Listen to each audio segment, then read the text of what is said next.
Welcome to the Silicon Slope Show. It is a great day. What day is it today? It's Thursday. Welcome. How are you? It's an honor to have you tuning in. How about that? That's profound. That was crazy. Real quick, the Utah Jazz have traded Kelly Olynyk and Ochai Agbaji to the Toronto Raptors for picks, it looks like, for one pick. And we get Otto Porter Jr., and Kira Lewis Jr., who I don't know. I do know Otto Porter Jr., and a 2024 first-round pick. So we're going to be a little bit worse this year because of that. Okay. I liked Ochai. I'm fine with Olynyk. Get out of here. But I liked Ochai. We keep trading people like Michael Beasley to the Bucks. We should have kept him. I would You don't know. concur. I do not know. You don't know. I do not know. Notice how you just tried to chime in with some sort of opinion. That was crazy.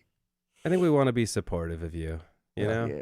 Yeah. You guys are but also the Jazz. So you're what putting are us the in a hard names? spot here. What are the names here? Yeah. By the way, that's Gentry Davies, the founder and CEO of Crew, which we're going to talk about in a minute. Garrett, why don't you tell the good people of Silicon Slopes who we're brought to by today? Today we are brought to y'all by the Utah Warriors rugby team. The rugby season is going to start very soon with their first home game, March 9th. The stadium's out in Harriman. It's beautiful. The game day experience is amazing. Once the game starts, you'll be in complete rapture. Longtime partners. Look how eloquently he can talk about the Utah Warriors and rugby. And I ask him about Ochai Agbaji, and he stumbles over his words. I did, because I think David Benoit and Jeff Malone still play for the Jazz. Is that correct? David Benoit. Get out of here. Keep been a going. long time. Keep going. Utah Warriors are great.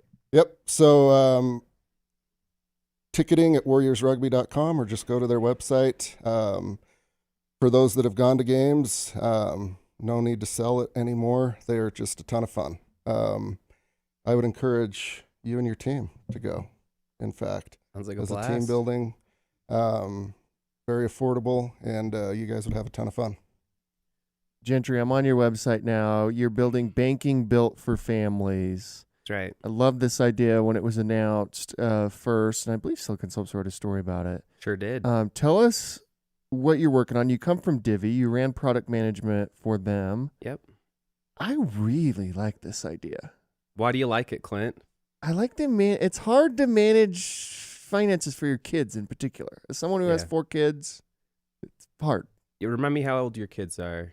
I have a 18-year-old, which is crazy. Congrats. I have a 15-year-old, which is even more insane because her name is Gracie, which means she's a girl and she's going on a dance tomorrow. Does she still like you? Yeah, I think so. I coach her junior jazz team, so I think that's giving me some points there.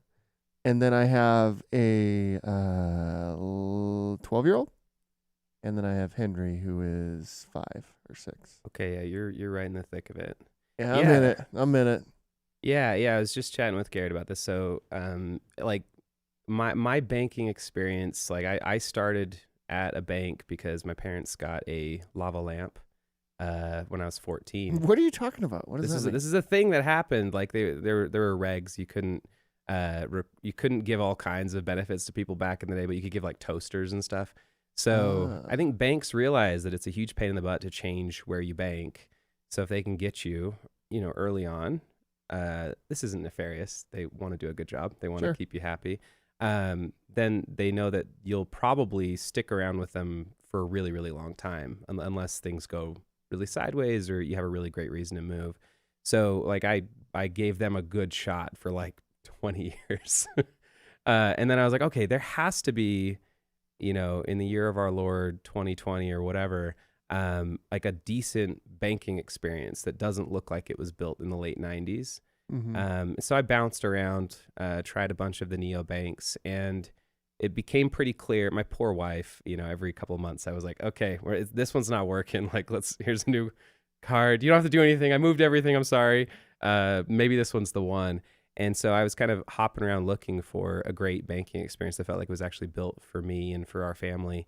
And finally, the timing was nice where wrapped things up at Divvy after the acquisition, and finally realized like no one's doing this yet, which is insane to me.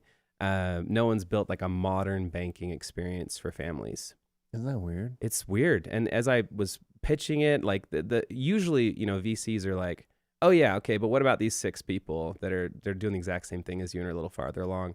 And the almost universal response from VCs was like kind of a blank stare where they were like, yeah, why doesn't this exist? Like this feels like every bank would say they're a bank for families, but if you add your kids to your bank account and like give them their own accounts and you log in, now your banking experience is terrible. You have It's like such a pain. 100 accounts. There's no structure to it. It's like it was the first time a family came to bank together. And you got to like go in and do ID in person. And so, I talk to parents that are like, oh yeah, I've been meaning to set that up. Like, I know it's time.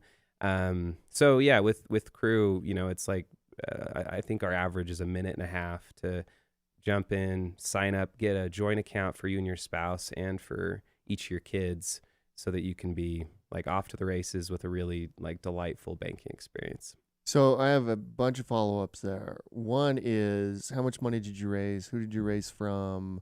What was that process like? Yeah, so fundraising, I had a unique experience, very lucky just based on the experience at Divvy, and I had good relationships with a good number of local investors. So we raised $2.5 million. We actually closed that round about a year ago in our pre-seed, and have just really great people backing us. So Kat Kennedy at Kickstart led the round. We also had Pelion, Sepio, Convoy was my first yes. So shout out to Trent for that. And Signal Peak put in some money. So anyway, we have a, So a all good Utah. set of Utah Is it all Utah? investors. All the funds that we took money from were Utah funds. Oh, yeah. that's sweet. Yeah, we feel like, there's no better place to launch family banking than Utah. Yeah. Like it's a phenomenal place. And that's another place where like the VC experience was really interesting. When we were first raising, it was the pitch deck and dream kind of phase. And as we spoke to all the Utah funds, they're all like, yeah, I would use this. This is a no-brainer. As we pitched all of the, coastal firms, about half of them were like, I don't know. Like, are people still getting married? Like, is this like, are you sure about this? Like the macro trends are against you here. Which I think is like, I get what they're saying, but it's absurd. Like if you zoom out a little bit. Well, if it doesn't continue, then humanity dies. And it feels like a what's great the bet point? to make. I feel like people point? are going to continue to have kids, or it's all this over, doesn't matter very and much. who cares? Yeah, exactly. So, but yeah, the number of times we were told to pivot to like helping divorced couples manage their finances You're versus kidding. yeah, and by the way, like that's a phenomenal problem, and like we will do things to support families at all different stages or situations. But yeah, there was a lot of people that were like, well, that's got to be a bigger opportunity. And anyway, just interesting. The reception in Utah was phenomenal. Fascinating. What does it entail to start a bank? Okay, so it's a huge pain in the butt to start a bank, which is why we did not start a bank. Yeah. So most fintechs, the way that you do it is you find a bank that is stable, aligned with your vision, and willing to partner with you on building a great experience. So we found a really great banking as a service provider called Treasury Prime that's been phenomenal to work with. They introduced us to Bangor Savings Bank, and we pitched a whole bunch of banks, and they felt like real kindred spirits. As we were kind of giving them our pitch, it was very much like, yeah, we talk about this all the time, like cradle to grave, like let's help with people throughout their whole lives, when their kids learning finances to when they're going off on their own and figuring stuff out to when they're getting married and having kids. Like they felt really aligned and well managed. We can go on a side tangent here about some of the mistakes that have been made in fintech, but we've got really stable, mature partners that we're stoked to be working with. So to give people a sense, it's like the Crew software is built on top of the bank. That's right. So you're integrating. You're only interacting with the Crew software, I assume. That's right. But it's backed by a legitimate FDIC insured exactly bank. Yeah, these are true bank accounts, checking and saving accounts. They're FDIC insured. So if it's a joint account, insured up to $500K. They're interest bearing. So like these are bank accounts at Bangor Savings Bank, but we provide all of the support and program management for it. Garrett, do you use a bank or do you just put it under your mattress? The mattress bank is a good one, but I actually have 4 or 5 bank accounts. Mm-hmm. What? And some of those were incentivized with $500 into your account when you Right. sign up. Right. But last night, coincidentally, I was going through junk mail, like snail mail, and there's 8 or 9 different letters and offers. Some of it was just cash for signing up. Yeah. Others were get $50 if you bring others along. Sadly, no lava lamp, or I'd probably have one more banking Feels account. like a miss. Yeah. Yeah. A toaster? Oh, fine. I'll do 8 hours of pain and misery of moving accounts and all of that. But what do you guys do in that field with the perks and the incentives and the benefits? Like some of the banks that I bank with, it's like there's 9,000 benefits. Yeah. Yeah. And they're all like 1% off at Kroger. Yeah. So, we're early, but we've got some, I think, really compelling offers. So, like, the main thing that draws people in is we have 1% APY in the checking account, which I don't know of any other checking account that's really generating any interest right now. And then the savings accounts generate 4.7% APY. So, we've got a really solid interest rate on the savings side. Really solid on, It's actually on the checking sweet. side. That's great. Both Yeah. those numbers are awesome. And this is just to nerd out a little bit. Like my favorite thing about this is we have auto transfer rules too. So you can say, hey, I always want to keep $8,000 in my checking account, and then if I ever go 2,000 above or below that, sweep money in or out of my savings account to just keep things really stable. So you don't have to be in there like trying to make, if you have lumpy stuff happening. I built a house last year, and so like things were very lumpy. Mhm. And I was constantly in my bank, like my old bank, trying to like make sure I had the right amount of money in there, and things weren't going to bounce or whatever. And that's all just on autopilot now. And the savings account actually generates interest, so it's worth actually keeping savings. Where the last couple of years have been weird, where you're like, do we just put all our money in our checking account, or you just throw it all into stocks? What do you do? And with interest rates where they are, it's one of the nice things about the tightening that's happened is if you have some money to set aside, it's actually going to work for you. I will say, like, these perks to open up accounts, like, I think you end up, if your product isn't amazing, like if people aren't really excited about what you're building, and credit cards, there's like no differentiation, right? Like it's not like I use X card because it helps me manage my finances better. Like that doesn't exist. There's like, I signed up for this because they paid me off. And then maybe inertia wins out and I put all my spend there. But like what tends to happen instead is your finances just get spread out across all of these different, banks and credit cards and whatever. And it's really easy to lose the plot at a certain point where you're like, I don't know what happened last month. Like I need to, you end up, if you're like a big nerd like me, you end up using a tool like Mint, rest in peace, or Copilot or whatever to try to wrangle it all back together. So I feel like unbundling our finances across all these different tools has been cool as far as getting access to new kind of innovative stuff in some cases, but it's like net kind of made a mess of things, and it feels like a lot of us have kind of lost control of what's happening with our money. Yeah. And what's your business model then? Yeah, so typical, like a bank would make money. We make margin on net interest margin. We make a little bit more interest than what we pay out. And then we have a debit card that we'll make some money on interchange as well. So yeah, those are the main ways. And we are planning on building out a network of partners that are really well situated to kind of cater to our audience. Like we're going to have all of these great customers that are families. They'll probably trend towards a certain stage, kind of your stage. And being able to collaborate with companies that sell stuff to that group and give you good offers. Hopefully they're meaningful. They'll be more than the 1%. But Some of them are occasionally. Yeah. You can go a little deeper there. But anyway, excited to build out a network of partners there that can provide really great products. And right now, you kind of have to apply to sign up, right? I just tried it, actually. I just tried to sign up. Yeah, sorry, man. I can let you. We Can can talk. I become a customer? I can of this help you thing? out here. So yeah, we're just in the middle of our rollout. So we've got a bunch of Okay. people on the wait list, and we're just letting a bunch of people on. Hope to have the wait list turned off shortly, but Wow. we just let in another wave yesterday, which is exciting. Yeah. What did you learn from Divvy that you brought to Crew? Okay, so lots, because I'd never done fintech before. So I've Yeah. just been a product guy. I started at ancestry.com and then went to a little startup doing education technology and then went to Instructure. And so yeah, Divvy is was a phenomenal experience, and I got way too deep into underwriting and KYC and compliance. And then I'd say like the thing that was most valuable coming out of Divvy was like incentive alignment.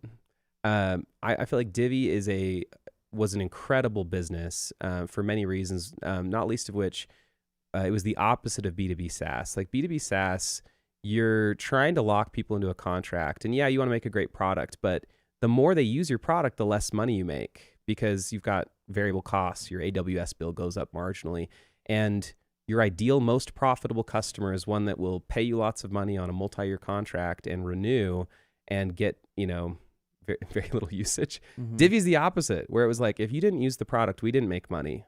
So there's no lying. There's no like, and I don't want to say, selling is lying, but there was no like false commitment where it's like, sign up for this for 3 years, and whether it meets your needs or not, you're going to be paying us. That's one of the things people love about B2B SaaS on the investment side. But from a product side and from like a customer side, it kind of sucks. Like, so I love that with Crew, we will make money if people find value in it and use it, and if they put their money in it. If they don't, like, we won't make money, and we will be, it's really natural for us to cater to customers' needs and move really quickly. And I think that's what Divvy did really well.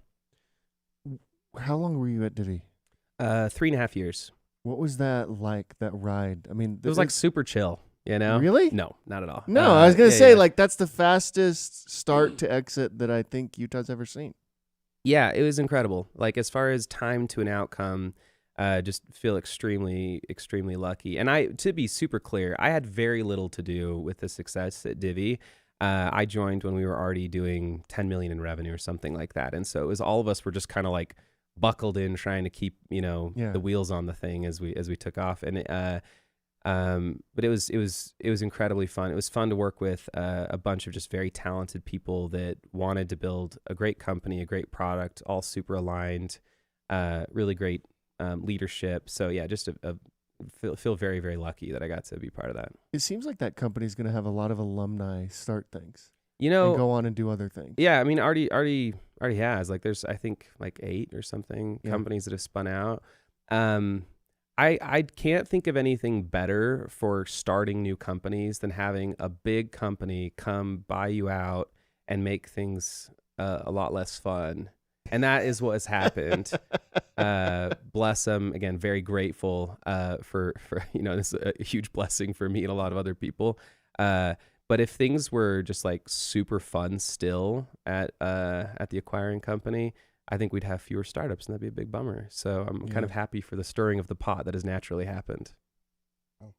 We had David Pierce from GPS Capital Benefits here a couple of days ago, and we were talking about financial literacy. With where you sit at Crew, you're going to have all sorts of interesting data points. Totally. Some of those might include like how families and different parents interact with the product and the services as it pertains to their kids. Like, this is a cool part of it. 100%. Is there any insights yet in the early days that you find interesting? And then overall importance of financial literacy and how it weaves into Crew. Yeah. Financial literacy is kind of at the center of what we're doing for sure. So one of my favorite things that has happened just in the last few weeks since we've announced the product and started having more conversations with people is we've gotten to hear what they're doing. Like, it's not like people aren't doing this, right? People are already teaching their kids about literacy. And so how we see Crew fitting there is just providing content, tools, and just ways to make that easier and kind of supercharge what you're already doing. But yeah, the stories we've heard from people of what they're doing with their kids are just fascinating. So one person we talked to is actually like a leader at Bangor Savings Bank. She was talking about how her dad, every year they would, on the first of the year, they'd all get together and they'd pick a couple stocks out of the newspaper, and then then they would like wait a year and they'd be kind of tracking progress. And at the end of the year, they'd pay them any delta if it went up, based on $100 kind of imaginary investment. If it went down, they ate that, which was very nice of them. But she was like, all of us, we have, all varying levels of kind of income after that, but like all of us get investing. And that was like an ingrained part of what we do. Another one of my favorite stories that I'm curious to hear your take on is an investor of ours. Their parents said that they would pay them, they'd pay the cost of like a BYU education unless they got married. That was the that was the trigger where it's like, if you think you're ready to get married, then you're ready to pay for your own college. Interesting. That was their way of trying to tap the brakes on. Did that work? You got married. Yeah, I got married really, really quickly. So no, it didn't. I mean, if the goal was to save some money, then yes. But if the goal was to stop him from getting married, that did not succeed. Maybe it was a little slower. I don't know. Honestly, kind of a win-win for the parents. Win-win. Yeah. It's like, all right, got married, he's out. Or like otherwise, like, at least he's going to school. Yeah. Exactly. I'll incentivize one of these things. That's a good idea. I'm going to do that. I'm taking that. That's what I'm going to do. I still don't know how I feel about it, but I do think it's interesting. Yeah. But yeah, literacy I think is going to be huge. Yeah. So really excited to give parents tools to teach kids literacy better. And then I feel like kids learn by doing stuff. That's how we all learn. And so that's why allowances are cool, is like you can get a small amount of money to kind of make your own mistakes with, to kind of have a chance to play around and learn some lessons. I think in helping the parents teach the kids, we'll also have an opportunity to help parents. And I'm actually really excited about this. I think one of the things that we've discovered already is there's a lot of specialization in relationships. It's rare that we have two parents that are highly involved in the finances of the family. And part of that is just specialization. That's fine. Part of it is like one has more trauma than the other. Mm-hmm. And so the one with the least trauma is the one that takes the reins there. And I think we have a cool opportunity to bring both parents into the experience a little bit more when they want to be brought in, and then give them really actionable, useful insights. And so I think there's like I wouldn't like call it financial literacy as such, but we want to help both the parents and the kids for sure.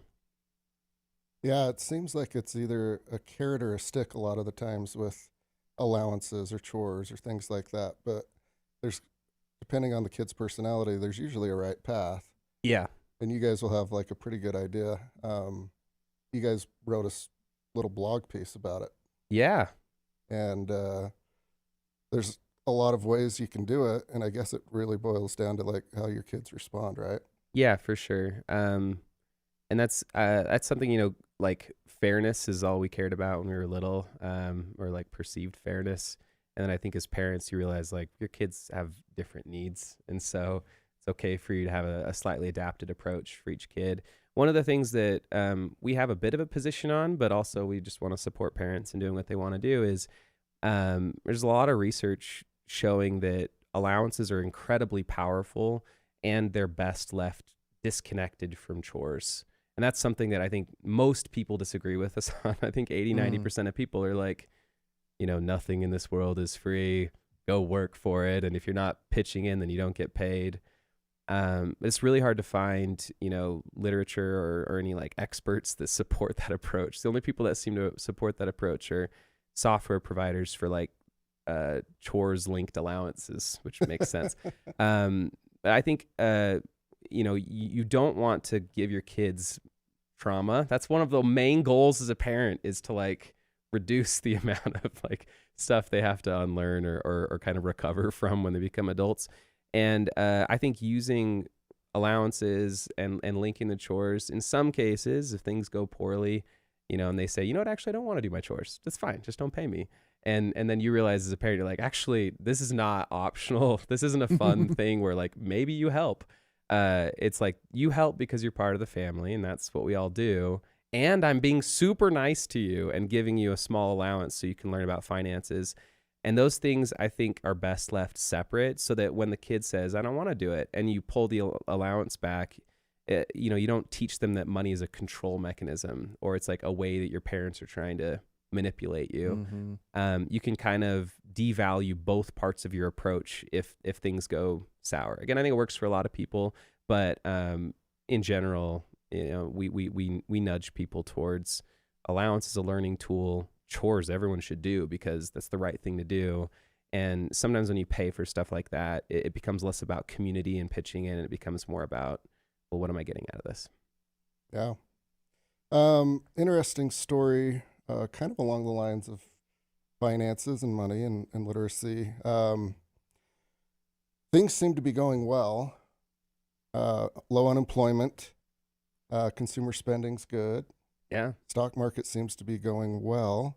But a lot of Americans across this great country, and they could be truck drivers or dual income. It ranges quite a bit. They're still pessimistic. Yeah.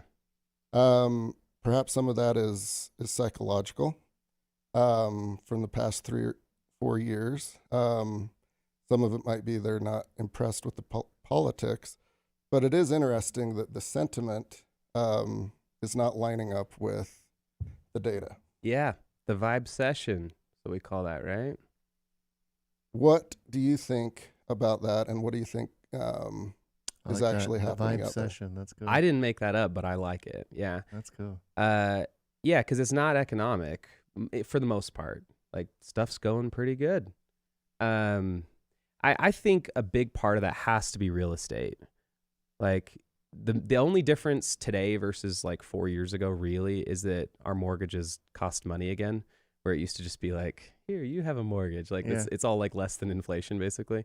So now that interest rates have come up and everybody is anchored on their homes on paper being worth a lot more than maybe they are, it's just harder to buy a house or switch where you live. Everyone's kind of stuck with their low interest mortgage, but we haven't adjusted the prices to match. So I feel like that's got to be a part of it, is that people are a little stuck on real estate. Yeah. Well, inflation's still bad, right? Like food prices are still up, things like that. I think prices are elevated, but it's no longer It's not inflating going further. so crazy. Yeah. That's right. So Powell's like, we did it, sort of. Well, he's never going to be that optimistic, but because inflation's back to where we want it, but the prices are elevated from previously. Isn't it interesting? We like when Jerome Powell speaks, we all listen. The chairman of the Federal Reserve. When our president speaks, or like senator, it's like, like that's a big deal when Jerome Powell speaks. It's true. It's Like this indirect. unelected character. Yeah. He's not changing my mortgage. I mean, Yeah. Yeah. Well, there's other insecurities too, right? Like AI, various wars, and Various wars. That's a good way to put it. it kind of just affects people's psyche, right? And they might not feel as secure. Another not great stat was 78% of Americans said they aren't confident their children's lives will be better than their own. I don't know that that's a financial thing, though. That's probably like the political mood of the country, right? And just overall, this is going to be a crazy year, yeah. 2024, with the election, with everything happening, I think that might have more to do with it, don't you? Or maybe not. Yeah, I mean, this story from the Wall Street Journal factored all of that in. But at the end, they're interviewing these people from all different walks of life, and that was kind of the recurring theme, was a little uneasy, a little helter-skelter, and it all kind of factors in. So the politics and the stump speeches will be interesting this year. I saw a chart last week about like how people perceive the economy is doing versus who's in office and your political affiliation, and it's hilarious to see just the switch. Yeah. As soon as it's not my guy. Yeah, if my team's oh, in, stuff's real the economy's bad. doing great. If my And I team's think not in. This year, where everyone's like, really, we're doing Trump Biden again, huh? That's what we're doing. But everyone's like, this sucks. Like, well, this one's a weird one too, because they both have been president, and so we have like 4 years record for each of them. yeah, Yeah. and like at least 150 years old. Yeah, it's like they're it's too. In particular, our current president, but I mean they're both too old. There should be a max cutoff. age. Yeah, I mean there's an age cutoff at the other end. You have to be 35, I think. I don't think you can be president if you're 18. That's No. right.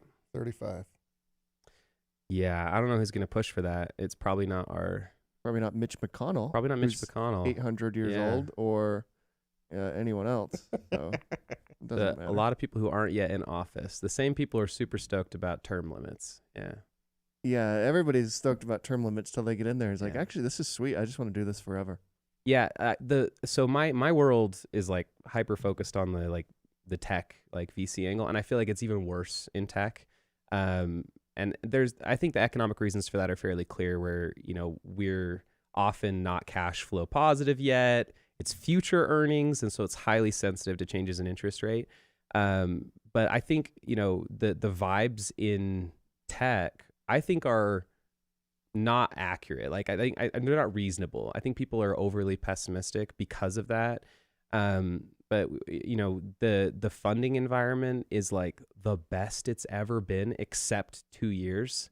So if you want to look at a graph from like 2021 to 2024, and you're like, guys, it's brutal out there, but you just like zoom out a little bit, and it's the best it's ever been, except 2020 and 2021. Yeah. So it's just a question of like, what is your basis of comparison? If your basis of comparison was like, do you have a pulse? Here is millions and millions of dollars for your dumb idea about crypto.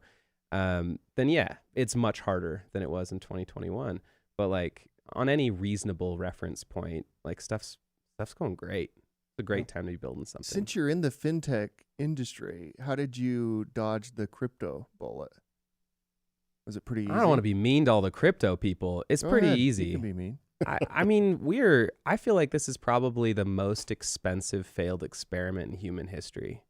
Yeah. We've spent how much money trying to figure out a thing that crypto is useful for, and we still haven't. We're like $1 trillion into this. I don't know how much money has been spent on crypto companies, like, and none of them are useful yet. Yeah. Whoops. That is interesting. Do you think none of them are useful? I'm trying to think. Like, Yeah. I want to push back, but I can't think of one. I can't think of a thing that, like, gosh, it used to be really hard to do this, and now, wow, it's so much better that I can do it with crypto. Now, if you like, all of the arguments are circular. You know, if someone's like, no, like, we do a thing for like, yeah, and they start using a bunch of terms that like no one's in that world that isn't in your very small little universe. So I feel like, not to get too like philosophical on this, but I feel like there's these waves of technological changes that provide opportunities for new products and companies. So like the cloud wave was the one we wrote it in Structure, where it's like, we're Blackboard, but we won't go down at the end of the semester because it's like in one server under your desk. So like we rode the cloud thing. But when you ride those waves and you say, hey, we're a learning management system that uses this wave to do this thing better, that works great. But when you say we're a cloud company, like when you take the wave as the whole thing, I feel like that's sketchy, and it usually doesn't work. And it means that like you're trying to just capitalize on the froth, and you don't have like a substantial business that you're pointing at saying people are paying money for this problem and it's not going well, and we're now going to do it better. So being an AI company versus, I was going to say, the current example of that is AI. Yeah, exactly. Because we're all AI companies now. We like to pretend to be, yeah. Right. But in reality, like, who's a real AI company is probably pretty small. AI is really tricky too, because the companies that are true AI companies that are like doing the original research here, like you need so much data to truly be an AI company. It's just the big boys. Yeah. And so I feel like every startup should be using AI to solve their problem better. But if you say you're an AI company, I'm immediately extremely skeptical that what you're doing is going to be useful.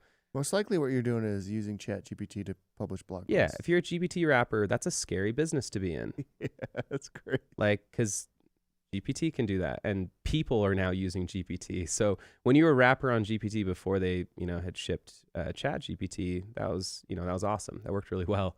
But like, when all of a sudden any random person, you got like millions and millions of people that are just logging into ChatGPT. I mean, that's a hard business. So Web3 was a hard one. We needed AI to come because it's a more real technology and it's a more real thing from a tech perspective. Web3 was really hard. I remember there was this interview with Mark Andreessen from A16Z, and he was talking to somebody who didn't know anything about Web3, but like some podcast host or something. And he's like, well, you're going to be able to own your podcast. Like, don't I already own it? You're going to be able to own your It's a star data. registry. So like everything that it boils down to like, no, you're going to own that star. I have a database, or it's not a database, it's decentralized or whatever. But like, okay, but do I though? Do I own it more now because it's in your registry versus He's someone like, else's? nobody will be able to take down your website. I'm like, my website doesn't go down. And Yeah. like the guy was like so confused. He's like, are you saying I don't own my website right now? Right. Are you saying I don't own my own data right now? Are you saying like it was a really difficult conversation? And if the only thing is like it's going to be encrypted inside a blockchain, Yeah, you have to people are set a gonna be like, fantasy layer over here. yeah. Over here, you own it in my thing that no one cares about. Yeah. Anyway, I think there's a lot of really smart people that built very interesting things, but net, like I haven't seen it yet that there's a single useful use case coming Not out of crypto, but from blockchain, there certainly is and will be. Yeah. Well, if you're in the fraud industry, crypto is great. Yeah, Yeah. if you're a money launderer. if you're like a Ponzi scheme purveyor, you've done really well with crypto for sure. Yeah. Should have hopped on that trend. Well, none of this matters if we can't breathe. And as we know, sometimes Look at these transitions. I love it. Utah has some bad air. It's the old inversion. So there might be some smog eating technology, and maybe Utah should consider it. We all know we have bad air during the winter, but there's also bad air during the summer with fires, wildfires, those types of things. But really cool technology. I spent 5 minutes looking at it, but imagine even if it works half as well as what they've said. So they apply this to the roads. What is this? This is a truck putting like a layer of what? The chemicals and minerals in smog-eating roads are often added to pavement rejuvenation projects. One of them, titanium dioxide, is the same stuff in sunscreen. When the sun hits the titanium dioxide, it sparks a catalytic reaction. Energized electrons oxidize and break down harmful gases in the air, much like trees. 1 mile of plus TI technology, that's that, is like planting 15 to 20 acres of carbon and nitrogen removing trees. Said Is Michael that just Durant. trees, or is that those like super trees? Just, I think, just a normal run-of-the-mill tree. But I like that. lots do of that. cities have started doing it, and it's not for me to say whether Utah is or is not considering it. But I love those types of things that Totally. help keep what we currently possess working for future generations. 100%.